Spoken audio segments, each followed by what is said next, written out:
High, this is Sujoy অধিকারী। এটা আমার first blog. আজকে আমরা আসছি চন্দ্রনাথ পাহাড়। So let's explore the video.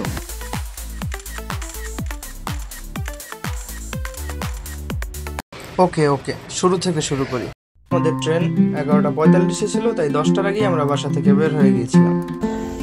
কিন্তু কিন্তু কিন্তু এটা বাংলাদেশি ট্রেন, তাই এরপরে কি হয় সেটা আপনারাই দেখুন। 11:43 ট্রেন অলরেডি বাজছে কয়টা? 12:33। এখন পর্যন্ত খোঁজ নাই, কি অবস্থা।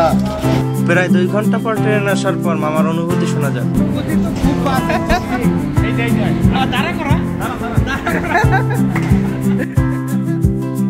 ফাইনালি ট্রেনের সিট পাওয়ার পর একটু রিল্যাক্স করে নিই এবং তারপর বসে আমাদের টাসের আড্ডা।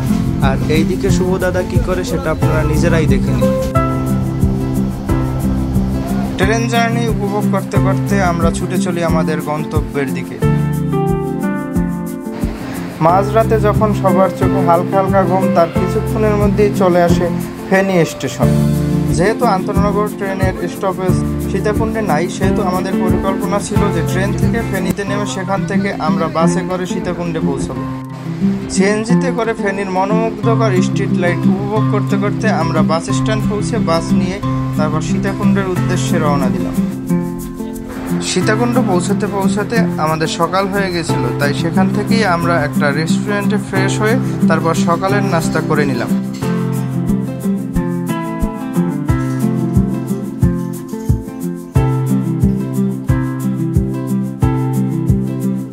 নাস্তা শেষে আমরা সিএনজি করে চন্দ্রনাথ পাহাড়ের উদ্দেশ্যে রওনা দিলাম।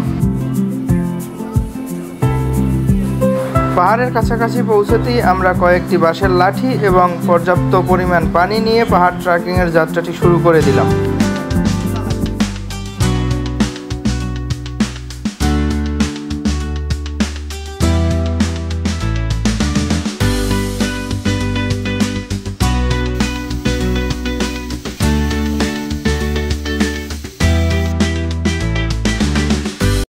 প্রকৃতির এমন অপরূপ সৌন্দর্য দেখতে দেখতে আমরা পাহাড়ে উঠতেছিলাম এবং এইদিকে দেখুন অনিক মামা কিভাবে তার কষ্টকে একটু কমানোর জন্য জলের বোতলকে গামছার সাথে বেঁধে নিয়েছিল।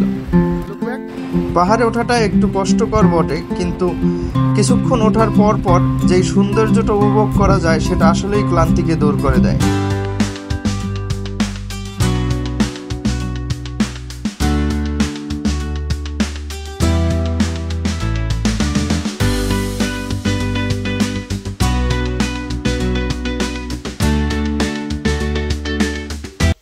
ফাইনালি আমরা পৌঁছে গেলাম প্রথম টেম্পলে এবং সেখানে একটু সময় রেস্ট নিলাম এবং কিছু ছবি ও ভিডিও শ্যুট করে তারপরে পরবর্তী গন্তব্যের দিকে আগানো শুরু করলাম। এই যে আমি একটু শাহরুখ খান পোজ নিয়েছিলাম। প্রথম মন্দির থেকে অল্প কিছু সময় ট্রেকিং করার পরে আমরা পৌঁছে গেছি সব থেকে উপরের চন্দ্রনাথ মন্দির, যেটা মহাদেবের মন্দির, এবং সেটার মধ্যে ঢুকে কিছুক্ষণ রেস্ট নিয়েছিলাম এবং কপাল ভালো থাকায় আমরা মহাদেবের পুজো উপভোগ করতে পেরেছিলাম। অনেকক্ষণ প্রকৃতিকে উপভোগ করে এবং কিছু ছবি এবং ভিডিও মেমোরি হিসেবে নিয়ে আমরা পরবর্তীতে পাহাড় থেকে নামা শুরু করি।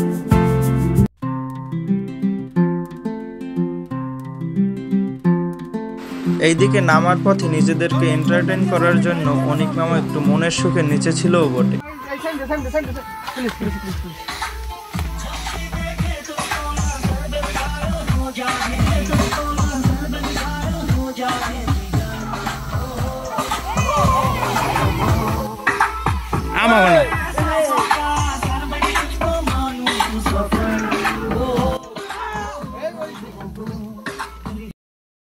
এই যে এইরকম খাড়া পাহাড় বেয়েই আমরা নামতেছিলাম এবং আমাদের পরিকল্পনা অনুযায়ী আমরা 11টার ভিতরেই পাহাড় থেকে নিচে নেমেছি, কারণ আমাদের পরবর্তী ডেস্টিনেশন ছিল খৈয়াছড়া ঝর্ণা।